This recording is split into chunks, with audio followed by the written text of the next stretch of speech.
ಎಲ್ರಿಗೂ ನಮಸ್ಕಾರ. ಕುಣಗಲ್ ತಾಲೂಕಿನ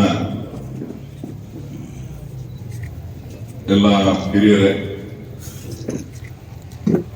ಪಕ್ಷದ ಎಲ್ಲ ಗೌರವಾನ್ವಿತ ಮುಖಂಡರು ಹಾಗೂ ಕಾರ್ಯಕರ್ತ ಬಂಧುಗಳೇ,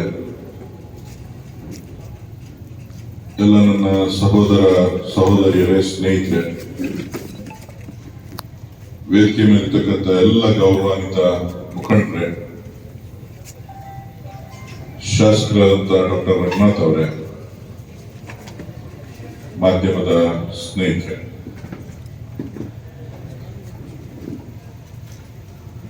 ಚುನಾವಣೆ ಆಗಿ ಹೆಚ್ಚು ಕಡಿಮೆ 2-3 ವರ್ಷಗಳಾಗಬೇಕು. ಫಲಿತಾಂಶನೂ ಇನ್ನೇನು 20 ದಿನ ಆಯ್ತು ಅಂತ ಕಾಣಿಸುತ್ತೆ. 20 ದಿನ ಇಷ್ಟು ದಿನ ಆಯ್ತು ಮಾಧ್ಯಮದವ್ರು ನಾನು ಮರ್ತೋಗಿದ್ದೆ. 20 ದಿನ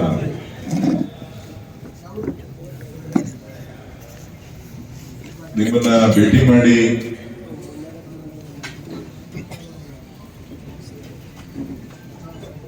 ತಾವು ಏನು ಹೋರಾಟವನ್ನ ಮಾಡಿದ್ರಿ, ಸಹಕಾರ ಕೊಟ್ರಿ, ಅದಕ್ಕೆ ಅಭಿನಂದನೆಗಳನ್ನ ಧನ್ಯವಾದಗಳನ್ನ ತಿಳಿಸ್ಬೇಕು ಅಂತ ಹೇಳಿ ನಾನು ಶಾಸಕರಿಗೆ ಕಳೆದ ಚುನಾವಣೆ ಫಲಿತಾಂಶ ಬಂದ ತಕ್ಷಣ 3 ದಿನಕ್ಕೆ ಹೇಳಿದೆ. ಆ ಸಮಯಕ್ಕೆ ಸರಿಯಾಗಿ ಅವ್ರ ತಂದೆ ಆರೋಗ್ಯ ಕೂಡ ಹೆಚ್ಚು ಕಡಿಮೆ ಆಗಿ ಅವರು ಆಸ್ಪತ್ರೆಗಳಲ್ಲಿ ಸೇರೋದ್ರಿಂದ 1 ವಾರ ಮುಂದಕ್ಕೆ ಹಾಕಿ 1 ವಾರಕ್ಕೆ ಈಗ ಇವತ್ತು ತಮ್ಮನ್ನ ಭೇಟಿ ಮಾಡಿ ತಮ್ಮ ಜೊತೆ ಮಾತಾಡಲಿಕ್ಕೆ ಒಂದು ಅವಕಾಶ ಕೂಡ ಒದಗಿ ಬಂದಿದೆ.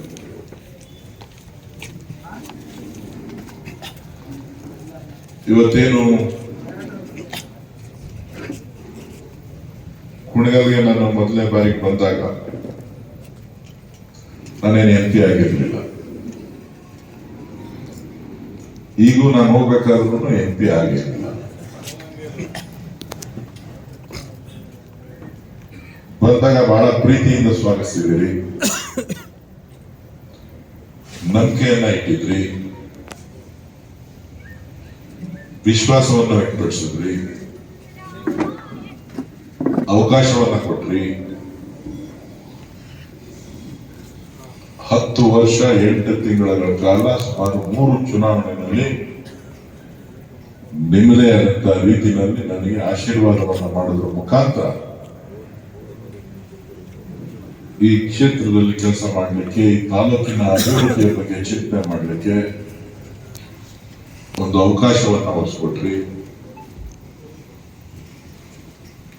4ನೇ ಚುನಾವಣೆಗೆ ಕೂಡ ನಾನು ತಮ್ಮ ಅಪ್ಪಣೆಯ ಮೇರೆಗೆ ನಾನು ಸ್ಪರ್ಧೆಯನ್ನ ಮಾಡಿದ್ದೆ. ಆ ಸ್ಪರ್ಧೆ ಮಾಡುವಂತ ಸಂದರ್ಭದಲ್ಲಿ ನಾನು ಜನರ ಮಧ್ಯೆ, ತಮ್ಮಗಳ ಮಧ್ಯೆ ನಾನು ಕೇಳಿದಿಷ್ಟೇ, ಅವಕಾಶ ಕೊಟ್ಟಿದ್ರಿ, 10 ವರ್ಷ 8 ತಿಂಗಳು ನಾನು ಕೂಲಿ ಮಾಡಿದ್ದೀನಿ, ನನಗೆ ಕೂಲಿ ಕೊಡಿ ಅಂತ ಕೇಳಿದೆ. ನನಗೆ ವಿಶ್ವಾಸ ಇತ್ತು, ನೀವು ಕೂಲಿ ಕೊಡ್ತೀರಿ, ನನ್ನನ್ನ ಇನ್ನೂ ಹೆಚ್ಚು ದುಡಿಸ್ಕೊಳ್ತೀವಿ ನನ್ನ ಕೈಯಲ್ಲಿ ಅಂತ ಹೇಳಿ. ಆದ್ರೆ ಕ್ಷೇತ್ರದ ಜನ, ತಾಲೂಕಿನ ಜನ, ಇಲ್ಲ ನೀನು ಸರಿಯಾಗಿ ಕೆಲಸ ಮಾಡೋದಿಲ್ಲ, ನಿನ್ನ ಉತ್ತಮರು ಬಂದಿದ್ದಾರೆ, ಹೊಸ ಕುದುರೆ ಇದೆ, ಚೆನ್ನಾಗಿ ಕೆಲಸ ಮಾಡುತ್ತೆ ಅಂತ ಕಾಣಿಸ್ತದೆ, ಇನ್ನು ರೆಸ್ಟ್ ತಗೋ ಅಂತ ಹೇಳಿ ಜನ ಎಲ್ಲ ತೀರ್ಮಾನ ಮಾಡಿ ಇವತ್ತು ನನಗೆ ರೆಸ್ಟ್ ಕೊಟ್ಟಿದ್ದಾರೆ. ಅದಕ್ಕೆ ನನಗೆ ಯಾವುದೇ ವಿಧವಾದಂತ ಬೇಸರ ಇಲ್ಲ, ಅಥವಾ ಜನ ಈ ತರ ಮಾಡಿದ್ರು ಅಂತಕ್ಕಂಥ ಬೇಜಾರು ಕೂಡ ಇಲ್ಲ. ಕಾರಣ ಏನು ಅಂತ ಹೇಳಿದ್ರೆ, ನಾನು ಎಲ್ಲಿಂದನೋ ಬಂದವನು. ಆದ್ರೆ ಒಂದು ಮಾತನ್ನ ಈ ಸಂದರ್ಭದಲ್ಲಿ ನಾನು ಹೇಳಲಿಕ್ಕೆ ಬಯಸ್ತೇನೆ. ಕೆಲವು ವಿರೋಧ ಪಕ್ಷಗಳು ಅವಾಗ ನಾನೇನೋ ಹೊತ್ಕೊಂಡು ಹೊರಟೋತೀನಿ, ಇಲ್ಲಿಂದ ಆಸ್ತಿ ಹೊಡ್ಕೊಂಡು ಹೊರಟೋತೀನಿ ಅನ್ನೋ ಅಂತ ಮಾತುಗಳನ್ನ ಆಡ್ತಾ ಇದ್ರು. ಆದ್ರೆ ಅವ್ರು ಹೇಳಲಿಕ್ಕೆ ಬಯಸ್ತೇನೆ, ನಿಮ್ಮಿಂದ ಬೆಳಗಾಸನ್ನು ಕೂಡ ನಾನು ಎತ್ಕೊಂಡೋಗಿಲ್ಲ. ಯಾವ ಸ್ಥಿತಿನಲ್ಲಿ ಬಂದೋ ಅದೇ ಸ್ಥಿತಿನಲ್ಲಿ ಈ ತಾಲೂಕಿನ ರೈತರ ಹಿತದೃಷ್ಟಿಯನ್ನ ಕಾಪಾಡ್ತಾ, ಜನರ ಒಳಿತನ್ನ ಬಯಸ್ತಾ, ದೀನದಲಿತರು, ಹಿಂದುಳಿದ ವರ್ಗದವರು, ಅಲ್ಪಸಂಖ್ಯಾತರು, ರೈತರು, ರೈತ ಮಹಿಳೆಯರು ಅವರೆಲ್ಲರಿಗೂ ಕೂಡ ಏನ್ ಆಗ್ಬೇಕು ಅನ್ನೋಂತ ಚಿಂತನೆಯನ್ನ ಇಟ್ಕೊಂಡು ಪ್ರಾಮಾಣಿಕವಾಗಿ 10 ವರ್ಷ 8 ತಿಂಗಳ ಕಾಲ ಕೆಲಸವನ್ನ ಮಾಡಿದ್ದೇನೆ. ನನಗೆ ತೃಪ್ತಿ ಇದೆ, ಆದ್ರೆ ಜನಕ್ಕೆ ಸಾಕಾಗಲಿಲ್ಲ ಅಂತ ಕಾಣಿಸ್ತದೆ. ನಾನು ನಿಮ್ಗೆ ಹೇಳೋದಿಷ್ಟೇ, ನಿಮ್ಮ ಆಸ್ತಿ ಏನನ್ನೂ ನಾನು ತಗೊಂಡು ಹೋಗ್ತಾ ಇಲ್ಲ. ನನ್ನ ಕೈಲಾದ ಕೊಡುಗೆಯನ್ನ, ಸಣ್ಣ ಕಾಣಿಕೆಯನ್ನ ನಾನು ಕೊಟ್ಟಿದ್ದೀನಿ ಅಂತಕ್ಕಂಥ ಒಂದು ಆತ್ಮತೃಪ್ತಿ ನನಗಿದೆ. ಆ ತೃಪ್ತಿಯಿಂದ ನಾನು ಇಲ್ಲಿ ನಿಮ್ಗೆ ಅಭಿನಂದನೆಗಳನ್ನ, ಧನ್ಯವಾದಗಳನ್ನ ಹೇಳಲಿಕ್ಕೆ ಬಯಸ್ತೇನೆ. ಒಬ್ಬೊಬ್ರು ಒಂದೊಂದು ರೀತಿಯಲ್ಲಿ ನನ್ನನ್ನ ವ್ಯಾಖ್ಯಾನಗಳನ್ನ ಮಾಡ್ತಾ ಇದ್ದಾರೆ. ಯಾತಕ್ಕೆ ಬಂದಿದ್ದೀನಿ ಅಂತ ಹೇಳಿದ್ರೆ, ಚುನಾವಣೆ ಸೋಲ್ತಾರೆ ಗೆಲ್ತಾರೆ, ಎಲ್ರೂ ಗೆಲ್ಬೇಕು ಅಂತ ಆಗುದಿಲ್ಲ. ಒಬ್ರು ಸೋಲ್ಲೇಬೇಕಾಗ್ತದೆ, ಒಬ್ರು ಗೆಲ್ಬೇಕಾಗ್ತದೆ. ಸೋಲನ್ನ ಸಂಪೂರ್ಣವಾಗಿ ಒಪ್ಪಿದೆ. ನಾನು ಚುನಾವಣೆಗೆ ನಿಂತ ಸಂದರ್ಭದಲ್ಲಿ ನನ್ನ ಕಾರ್ಯಕರ್ತರು, ನನ್ನ ಮುಖಂಡರು, ನನ್ನ ಶಾಸಕರುಗಳು, ನನ್ನ ನಾಯಕರು ಎಲ್ಲರೂ ಕೂಡ ಪ್ರಾಮಾಣಿಕವಾಗಿ ಹಗಲು ರಾತ್ರಿ ಪ್ರಾಮಾಣಿಕವಾದಂತ ಪ್ರಯತ್ನವನ್ನ ಮಾಡಿ ಈ ಬಾರಿ ನಾವು ಗೆಲ್ಲೇಬೇಕು ಅಂತಕ್ಕಂತ ಒಂದು ಹೋರಾಟವನ್ನ ಮಾಡೋದ್ರ ಮುಖಾಂತರ ಪ್ರಯತ್ನವನ್ನ ಮಾಡಿ ಇವತ್ತು ಒಂದು ಶಕ್ತಿಯನ್ನ ತುಂಬಿ ಇವತ್ತು ಚುನಾವಣೆಯನ್ನ ನಾವು ನೀವೆಲ್ಲ ಎದುರಿಸಿದ್ದೀವಿ. ಆ ಎದುರಿಸುವಂತ ಸಂದರ್ಭದಲ್ಲಿ ನನಗೆ ತೃಪ್ತಿ ಇದೆ. ನಿಮ್ಮ ಕೆಲಸ ಕಾರ್ಯ, ನಿಮ್ಮ ಹೋರಾಟ, ನಿಮ್ಮ ಏನು ಪ್ರತಿನಿತ್ಯ ನೀವು ಕಳೆದ 3 ತಿಂಗಳ ಕಾಲ ಚುನಾವಣಾ ಸಂದರ್ಭದಲ್ಲಿ ನೀವು ಪಟ್ಟಂತ ಶ್ರಮಕ್ಕೆ ಫಲ ಸಿಗದೆ ಇರ್ಬೋದು, ಆದ್ರೆ ನನಗೆ ತೃಪ್ತಿ ಇದೆ. ನೀವೆಲ್ಲ ನನಗೆ ಕೆಲಸ ಚೆನ್ನಾಗಿ ಮಾಡಿದಿರಿ, ಗೆಲ್ಸ್ಬೇಕು ಅನ್ನೋ ಪ್ರಯತ್ನ ಮಾಡಿದಿರಿ. ಹಾಗಾಗಿ ನಿಮಗೆ ಅಭಿನಂದನೆಯನ್ನ ನಾನು ಸಲ್ಲಿಸಲೇಬೇಕು. ಈ ಸೋಲು ನಿಮ್ಮದಲ್ಲ, ಈ ಸೋಲು ಪಕ್ಷದ್ದಲ್ಲ, ಈ ಸೋಲು ನನ್ನ ವೈಯಕ್ತಿಕವಾದಂತಹ ಸೋಲು. ನನ್ನ ಕೆಲಸಕ್ಕೆ ಕೊಟ್ಟಂತ ಗೌರವ ಇದು. ಆ ಗೌರವ ನನಗೆ ಕೆಲಸ ಸಾಕಾಗ್ಲಿಲ್ಲ ಅಂತ ಹೇಳಿ ಜನ ತೀರ್ಮಾನ ಮಾಡಿರೋದ್ರಿಂದ ಜನ ನನ್ನನ್ನು ತಿರಸ್ಕಾರ ಮಾಡಿದ್ದಾರೆ ಹೊರತು ನನ್ನ ಪಕ್ಷನಲ್ಲ, ನಿಮ್ಮ ಕೆಲಸ ಕಾರ್ಯಗಳನ್ನ, ನಿಮ್ಮ ನಾಯಕರನ್ನಲ್ಲ, ನಿಮ್ಮ ಶಾಸಕರನ್ನಲ್ಲ, ನನ್ನನ್ನ ಮಾಡಿದ್ದಾರೆ. ಹಾಗಾಗಿ ನೀವು ಯಾರು ಕೂಡ ಇದು ಹಿಂಗಾಗೋಯ್ತು, ಈ ಸೋಲಿಗೆ ನೇರ ಹೊಣೆ ನಾನು, ಬೇರೆ ಯಾರು ಅಲ್ಲ. ಹಾಗಂತ ವಿರೋಧ ಪಕ್ಷದವರು ಹಿಗ್ಗುವಂಥದ್ದು ಅಲ್ಲ. ಹೀಗಲು ಈ ಗೆಲುವು ವಿರೋಧ ಪಕ್ಷದ ನಾಯಕರುಗಳ ಗೆಲುವು ಅಥವಾ ವಿರೋಧ ಪಕ್ಷದ ಕಾರ್ಯಕರ್ತರ ಗೆಲುವು. ಎಲ್ಲರ ಕೋಪ ನನ್ನ ಮೇಲೆ ತೀರ್ಸ್ಕೊಂಡಿದ್ದಾರೆ. ಯಾರ್ಯಾರಿಗೆ ಏನೇನು ಕೋಪ ಇತ್ತೋ ಗೊತ್ತಿಲ್ಲ, ನಾನು ಯಾರ್ಯಾರಿಗೆ ಏನೇನು ತೊಂದರೆ ಕೊಟ್ಟಿದ್ನೋ ಗೊತ್ತಿಲ್ಲ, ದಳದವ್ರಿಗೆ ಏನು ತೊಂದರೆ ಕೊಟ್ಟಿದ್ನೋ ಗೊತ್ತಿಲ್ಲ, ಬಿಜೆಪಿಯವ್ರಿಗೆ ಏನು ತೊಂದರೆ ಕೊಟ್ಟಿದ್ನೋ ಗೊತ್ತಿಲ್ಲ, ಒಕ್ಕಲಿಗರಿಗೆ ಏನು ತೊಂದರೆ ಕೊಟ್ಟಿದ್ನೋ ಗೊತ್ತಿಲ್ಲ, ಬೇರೆ ಜಾತಿಯವ್ರಿಗೆ ಏನು ತೊಂದರೆ ಕೊಟ್ಟಿದ್ನೋ ನನಗೆ ಗೊತ್ತಿಲ್ಲ. ಆದ್ರೆ ಜನ ತೀರ್ಮಾನ ಮಾಡಿ ಇವತ್ತು ನನಗೆ ತಿರಸ್ಕಾರ ಮಾಡಿದ್ದಾರೆ. ಅದನ್ನ ನಾನು ಮನಸ್ಸಾರೆ ಒಪ್ಪಿದ್ದೇನೆ. ನನಗೂ ಕೂಡ ಎಲ್ಲೆಲ್ಲೋ ಆಗಾಗ ಹೇಳ್ತಾ ಇದ್ದೆ, ನಾನು ನಿಮ್ಮ ಹತ್ರ ನನಗೆ ಚುನಾವಣಾ ರಾಜಕಾರಣ ಸಾಕಾಗಿದೆ. ಯಾಕಂತಂದ್ರೆ ಯಾರನ್ನೂ ಕೂಡ ನಾನು ಸಂಪೂರ್ಣವಾಗಿ ಅವ್ರನ್ನ ಅವ್ರ ಕೆಲಸ ಕಾರ್ಯಗಳನ್ನ ಸಂಪೂರ್ಣವಾಗಿ ಅವ್ರ ಕೈ ಮಾಡಿಕೊಂಡು ಇದನ್ನ ಮಾಡಲಿಕ್ಕೆ, ಸಮಾಧಾನ ಮಾಡಲಿಕ್ಕೆ ಸಾಧ್ಯ ಆಗ್ತಾ ಇಲ್ಲ. ಆ ಒತ್ತಡ, ಆ ಕೆಲಸ ಕಾರ್ಯಗಳು, ಆ ಬೇಡಿಕೆಗಳು ಇವೆಲ್ಲ ನೋಡಿದಾಗ ಎಲ್ಲೋ ಒಂದ್ ಕಡೆ ಯಾಕಪ್ಪ ಬೇಕು ರಾಜಕಾರಣ ಅನ್ನಿಸ್ತಾ ಇತ್ತು. ಸೊ ಭಗವಂತನ ಆಶೀರ್ವಾದ, ನಾನು ದೇವರನ್ನ, ಕ್ಷೇತ್ರ ಜನನ್ನ ನಾನು ಭಗವಂತರು ದೇವರು ಅಂತ ಹೇಳಿ ನಿಮ್ ಸೇವೆ ಮಾಡ್ತಾ ಕಾಲ ಕಳೆದೆ. ದೇವ್ರನ್ನ ಮತ್ತೆ ಆ ದೇವ್ರ ಏನ್ ಹೇಳಿದ್ದಾನೆ ಅಂತ ಹೇಳಿದ್ರೆ, ನಿಮ್ ಮುಖಾಂತರ ಇಲ್ಲ ಅವ್ನು ರೆಸ್ಟ್ ತಗೊಳ್ಳಿ, ಬೇರೆಯವ್ರಿಗಿನ್ನ ಒಳ್ಳೆಯವರಿದ್ದಾರೆ. ನನ್ನ ವಾರಕ್ಕೊಂದ್ಸಾರಿ ವಾಟ್ಸಪ್ ಅಲ್ಲಿ, ಫೇಸ್ಬುಕ್ ಅಲ್ಲಿ ಪೂಜೆ ಮಾಡುವಂತ ಜನ ಬಹಳಷ್ಟು ಜನ ಇದ್ದಾರೆ. ಅವರು ಒಳ್ಳೆಯವರಿದ್ದಾರೆ, ಅವ್ರ ಬಗ್ಗೆ ಗಮನ ಹರಿಸ್ತೀನಿ, ನೀವು ಸ್ವಲ್ಪ ಶ್ರೇಷ್ಠ ಅಂತೇಳಿ ನಾನು ಕೊಟ್ಟಿರೋದ್ರಿಂದ ನಿಮ್ಮನ್ನ ನಾನು ದೇವ್ರು ಅಂದ್ಕೊಂಡಿದ್ದೆ. ನಾನು ಅವ್ರನ್ನ ದೇವ್ರನ್ನ ದಿನ ಬೆಳಿಗ್ಗೆ ಇದ್ರೆ ಆ ದೇವಸ್ಥಾನ ಈ ದೇವಸ್ಥಾನ ಅಂತ ಹೋಗಿ ಕೈ ಮುಗಿಬೇಕಾಗಿತ್ತು ಅಂತ ಕಾಣಿಸ್ತದೆ. ನಾನೆಲ್ಲ ಅದನ್ನು ಸ್ವಲ್ಪ ಮರೆತುಬಿಟ್ನೆ. ನಾನು ಭಗವಂತ ಇಲ್ಲ ನೀನು ನನ್ನೇ ಮರೆತುಬಿಟ್ಟಿದ್ಯಾ ನೀನು ಅಂತೇಳಿ ನನಗೆ ರೆಸ್ಟ್ ಕೊಟ್ಟಿದ್ದಾನೆ. ಸೊ ಹಾಗಾಗಿ ನೀವ್ ಯಾರು ಅಯ್ಯೋ ಹಿಂಗಾಗೋಯ್ತಲ್ಲ, ವ್ಯತ್ಯಾಸ ಆಗೋಯ್ತಲ್ಲ ಅಂತಕ್ಕಂಥ ಭಾವನೆ ಬೇಡ. ದಯವಿಟ್ಟು ನನಗೆ ನಿಮ್ಮ ಮೇಲೆ ನಂಬಿಕೆ ಇದೆ, ವಿಶ್ವಾಸ ಇದೆ. ನನಗೊಂದು ಅವಕಾಶ ಕೊಟ್ಟಿದ್ರಿ. ನಾನು ಯಾರು ಅಂತ ಗೊತ್ತಿರಲಿಲ್ಲ, ಕುಣಿಗಲ್ ಯಾರು ಅಂತ ಗೊತ್ತಿರಲಿಲ್ಲ. ನಾನೆಲ್ಲ ಕನಕಪುರದವರು. ಮಾತಿದ್ರೆ ಹೇಳ್ತಾರಲ್ಲ ಕೆಲವರು ಬಂಡೆ ಗಿಂಡೆ ಕಲ್ಲು ಬಿಡಿತಾರೆ ಅಂತ. ನಾನು ಇಲ್ಲಿ ಯಾರ ಕಲ್ಲು ಹೊಡೆಯಕ್ಕೆ ಬಂದಿಲ್ಲ. ಮತ್ತೆ ಬಸ್ ಸ್ಟ್ಯಾಂಡ್ ಅಲ್ಲಿ ಇಲ್ಲಿ ಆ ಸೈಟನ್ನು ಅಕ್ರಮವಾಗಿ ಹಾಕೊಂಡ್ರೆ ಬಾಡಿಗೆನೂ ಕಟ್ಟದೆ ಗೊತ್ತಿಲ್ಲ.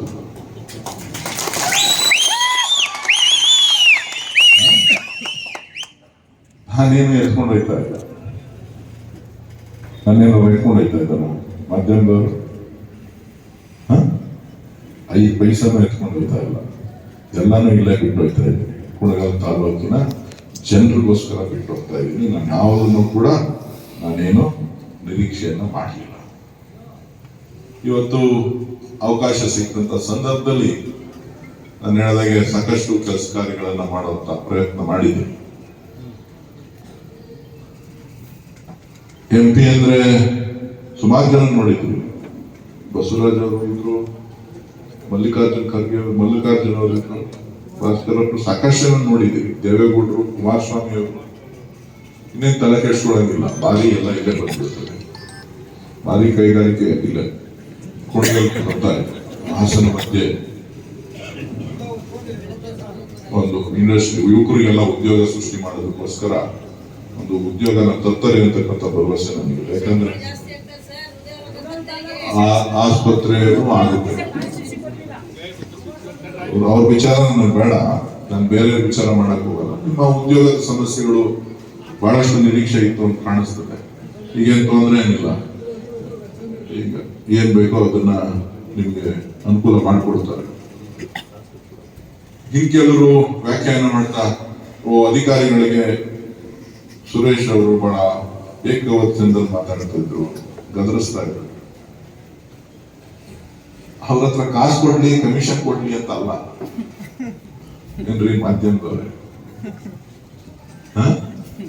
ಅವ್ರು ಕಾಸು ಕೊಡ್ಲಿ, ಕಮಿಷನ್ ಕೊಡ್ಲಿ, ಅವ್ರು ಅದ್ ಮಾಡ್ಲಿ ಇದ್ ಮಾಡ್ಲಿ, ಅದ ನಮ್ಮ ಪಾರ್ಟಿಯವ್ರಿಗೆ ಯಾರು ಅನುಕೂಲ ಮಾಡ್ಕೊಡ್ಲಿ ಅಂತಲ್ಲ.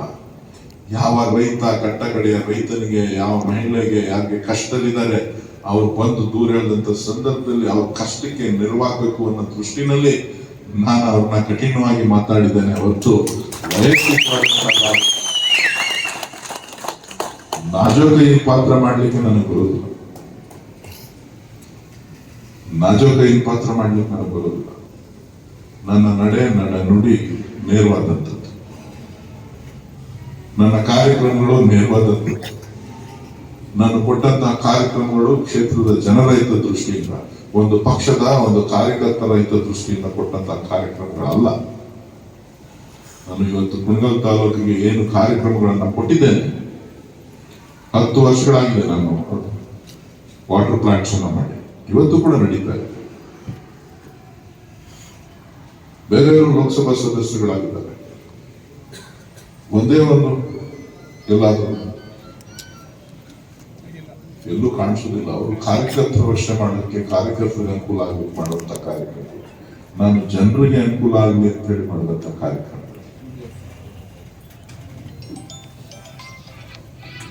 ಕೆಲವರು ಸಾಕ್ಷಿ ಗುಡ್ಡೆಗಳ ಬಗ್ಗೆ ಮಾತನಾಡ್ತಾರೆ.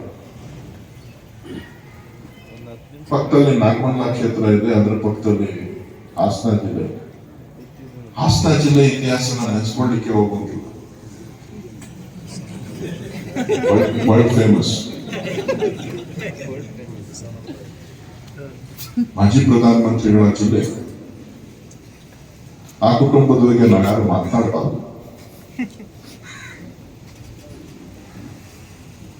ಆ ಸಮಾಜಕ್ಕೆ ಬೇಜಾರಾಗುತ್ತೆ ಮಾತಾಡೋದು.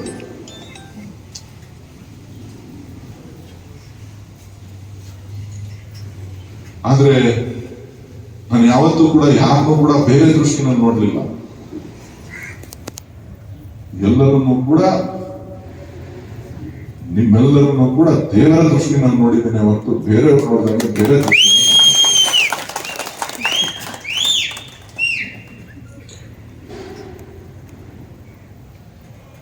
ಇವತ್ತೇನು ಅನೇಕರು ಹೇಳ್ತಾ ಇದ್ದಾರೆ, ಬೇರೆ ಬೇರೆ ವಿಚಾರಗಳನ್ನ ಮಾತನಾಡಿದವರು ಸಾಕಷ್ಟು ಜನ ವಿಚಾರಗಳನ್ನು ಹೇಳಿದ್ದಾರೆ.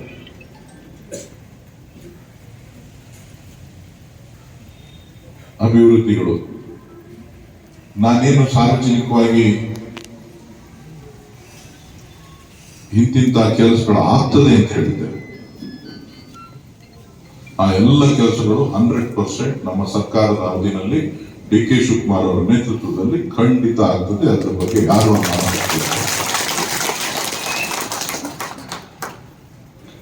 ಇನ್ನುಳಿದಂಥದ್ದು ಬೇರೆಯವ್ರಿಗೂ ಒಂದಷ್ಟು ಅವಕಾಶಗಳನ್ನು ಕೊಡಬೇಕಾಗುತ್ತೆ, ಬೇರೆಯವ್ರಿಗೂ ಅವಕಾಶಗಳನ್ನ ಕೊಡಬೇಕಾಗ್ತದೆ. ಸೊ ಆ ಒಂದು ದೃಷ್ಟಿಯಿಂದ ಇವತ್ತು ಕುಣಗಲ್ ತಾಲೂಕಿನ ಜನರನ್ನ ನಾನು ಯಾವತ್ತೂ ಕೂಡ ಮರೆಯುವಂತಹ ಪ್ರಶ್ನೆ ಇಲ್ಲ. ನನಗೆ ಪ್ರೀತಿ ತೋರಿಸಿದ್ದೀರಿ, ವಿಶ್ವಾಸ ವ್ಯಕ್ತಪಡಿಸಿದ್ದೀರಿ. ಖಂಡಿತ ಆ ಋಣವನ್ನ ತೀರಿಸುವಂತ ಪ್ರಯತ್ನ ನನ್ನ ಕೊನೆಯ ಉಸಿರವರು ಕೂಡ ಮಾಡ್ತೇನೆ ಅಂತಕ್ಕಂಥ ಹೇಳ್ತೇನೆ. ಇವತ್ತೇನು ಕೆಲವು ವಿರೋಧಿಗಳು ಏನ್ ಅನ್ಕೊಂಡಿದ್ದಾರೆ ಅಂತ ಅಂದ್ರೆ, ಡಿ ಕೆ ಸುರೇಶ್ ಅವರು ಸೋತೋದ್ರು, ರಂಗನಾಥ್ ಅವ್ರ ಕತೆ ಮುಗೀತು. ರಂಗನಾಥ್ ಅವ್ರ ಕತೆ ಅಲ್ಲ, ಈ ಕ್ಷೇತ್ರದಲ್ಲಿ ಕಟ್ಟ ಕಡೆಯ ಕಾಂಗ್ರೆಸ್ ಕಾರ್ಯಕರ್ತನನ್ನ ಕೂಡ ಅವರು ಮುಟ್ಲಿಕ್ಕೆ ಸಾಧ್ಯ ಇಲ್ಲ. ಕಟ್ಟ ಕಡೆಯ ಕಾರ್ಯಕರ್ತನಿಗೂ ಕೂಡ ಅವ್ರೇನ್ ಮಾಡ್ಲಿಕ್ಕೂ ಕೂಡ ಸಾಧ್ಯ ಇಲ್ಲ. ಅವರೆಲ್ಲರ ಬೆನ್ನ ಹಿಂದೆ ನಾನೊಬ್ಬ ಸಾಮಾನ್ಯ ಕಾರ್ಯಕರ್ತನಾಗಿ, ನಿಮ್ಮ ಸಹೋದರನಾಗಿ, ಪಕ್ಷದ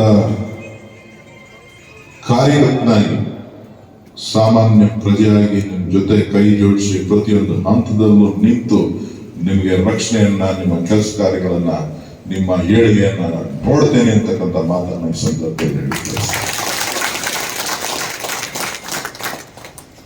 ಜಿಲ್ಲಾ ಪಂಚಾಯತಿ, ತಾಲೂಕ್ ಪಂಚಾಯತಿ ಚುನಾವಣೆ ಬರ್ತಾ ಇದೆ.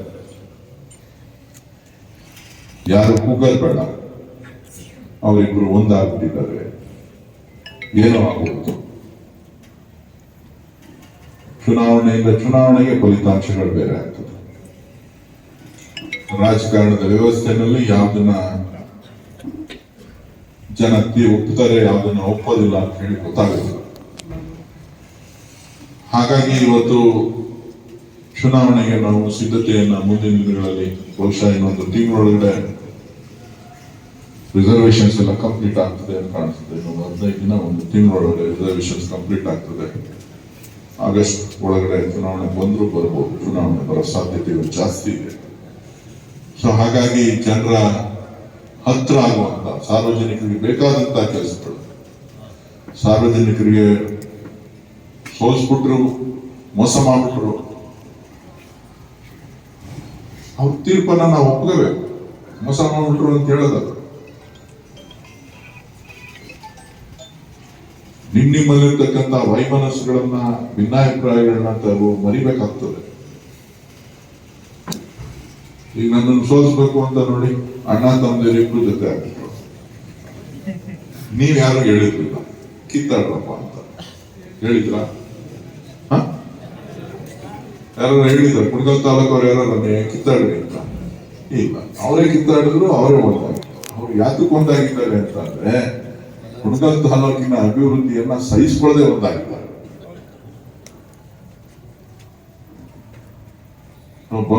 ಕುಣಗಲ್ನ ಭವಿಷ್ಯವನ್ನ ಏನಾದ್ರು ಮಾಡಬೇಕು. ಆದ್ರೆ ಇವತ್ತು ನಿಮ್ಗೆ ಅವಕಾಶ ಇದೆ, ನೀವು ಶಕ್ತಿಶಾಲಿಯಾಗಿ ಬೆಳಲಿಕ್ಕೆ ಅವಕಾಶ ಇದೆ. ಇವತ್ತು ಏನು ಮುಂದಿನ ದಿನಗಳಲ್ಲಿ ನಡೆಯುವಂತಹ ಚುನಾವಣೆಗಳಿದೆ, ಆ ಚುನಾವಣೆಗಳನ್ನ ಈಗಲಿಂದಲೇ ನಿಮ್ಮ ತಯಾರಿಯನ್ನ ನಿಮ್ಮ ಪಂಚಾಯಿತಿಗಳಲ್ಲಿ, ನಿಮ್ಮ ತಾಲೂಕ್ ಪಂಚಾಯಿತಿ ವ್ಯಾಪ್ತಿನಲ್ಲಿ, ನಿಮ್ಮ ಜಿಲ್ಲಾ ಪಂಚಾಯಿತಿ ವ್ಯಾಪ್ತಿನಲ್ಲಿ ಅದಕ್ಕೆ ಬೇಕಾದಂತಹ ಸಿದ್ಧತೆಗಳನ್ನ ಮಾಡ್ತಾ ನಾಯಕತ್ವವನ್ನು ಬೆಳೆಸ್ಕೊಳ್ಳುವಂತ ಕೆಲಸವನ್ನ ಮಾಡಿ ನಾನು ಸದಾ ನಿಮ್ಮ ಜೊತೆ ಇರ್ತೇನೆ. ನನಗೆ ಶಕ್ತಿ ಇದೆಯೋ ಇಲ್ಲೋ ಗೊತ್ತಿಲ್ಲ, ಉತ್ಸಾಹ ಇರ್ತದೋ ಇಲ್ವೋ ಗೊತ್ತಿಲ್ಲ.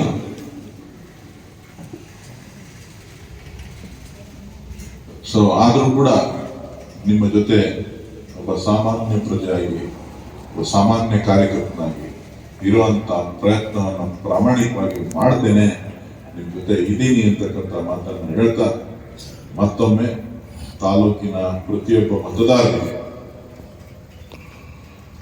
ನಾಗರಿಕರಿಗೆ ನನಗೆ ಕೊಟ್ಟಂತ ಅವಕಾಶಕ್ಕೆ ಮತ್ತು ಈ ಚುನಾವಣೆಯಲ್ಲಿ ತಾವೆಲ್ಲರೂ ಕೂಡ ಪ್ರಾಮಾಣಿಕವಾಗಿ ಚುನಾವಣೆಯನ್ನ ಮಾಡಿದ್ದಕ್ಕೆ ತಮ್ಮೆಲ್ಲರೂ ಕೂಡ ನನ್ನ ಸಾಷ್ಟಾಂಗ ನಮಸ್ಕಾರಗಳನ್ನ ತಮ್ಮ ಮುಖಾಂತರ ಪ್ರತಿಯೊಬ್ಬ ಮತದಾರರು ಕೂಡ ಸಲ್ಲಿಸ್ತಾ ನನ್ನ ಮಾತನ್ನ ಮುಗಿಸ್ತಾ ಇದ್ದೇನೆ.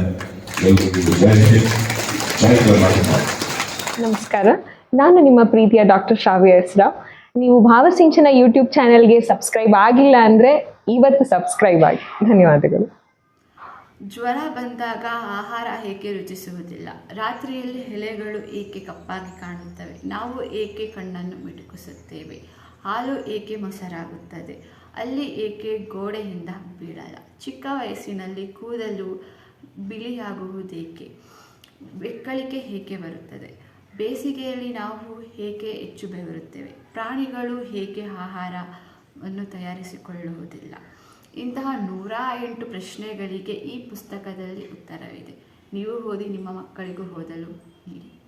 ಪುಸ್ತಕಕ್ಕಾಗಿ 90364020